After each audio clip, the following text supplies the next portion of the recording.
Assalamu alaikum UFC көрмандары. Бүгін сіздер менен UFC жаңылык менен таанышабыз. Жана Чарлз Оливейра исламга карата бирөөз ал тууралуу сүйлөп өттү. Хабибтин командасы Ислам Макашевдин кийинки беттеши титул үчүн болушу керек эле достор. Бирок эмнегедир UFC организациясы пландары күн сайын өзгөрүп калууда жаңылыктарга караганда. Себеби көз ачып жумганча 65 кг салмактагы Александр Волконовский Макс Холлойду 3 жолу жеңгенден соң мындан ары 70 кг салмакта чемпиондук үчүн көтөрүлөрүн билдирген чемпион Волконовский. Эми Чарлз Оливейра менен кездешүүгө чоң мүмкүндүгү бар 3 мушкер турат достор. Конор Макгрегор, Ислам Макашев жана Александр Волконовский. Бул саллашууга күз айында өтөрү анык. Болгону бул келишимге же уюштуруучулардын колдоосу менен болот албетте достор. Ал эми чемпион Чарлз Оливейра Хабиб жана Ислам Макашевге карата интервьюда сөзүн билдирген. Бул күнгө чейин көп жолу Хабиб мени жеңилет деп ойлогон. Адашкан мен жөнүндө.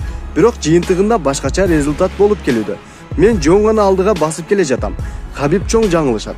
Мен Конор Макгрегорду аябагандай күттүм. Ал менен саллашуу мага аябай жагат болчу. Бирок мен аны башка күтө албайм. Күтүп чарчадым. Келгиле андан көрө Ислам Макашев менен бул контрактты түзөбүз. Исламды да жеңем. Ошондо не болот экенин алдыда көрөбүз. Балким Хабиб кайтып келет UFC'ге. Достор, силер эмне деп ойлойсуңар? Чарлз Оливейрага кайсыл мушкерлерди беришет титул үчүн? Жана ким менен саллашса жакшы болот эле силердин оюңарча?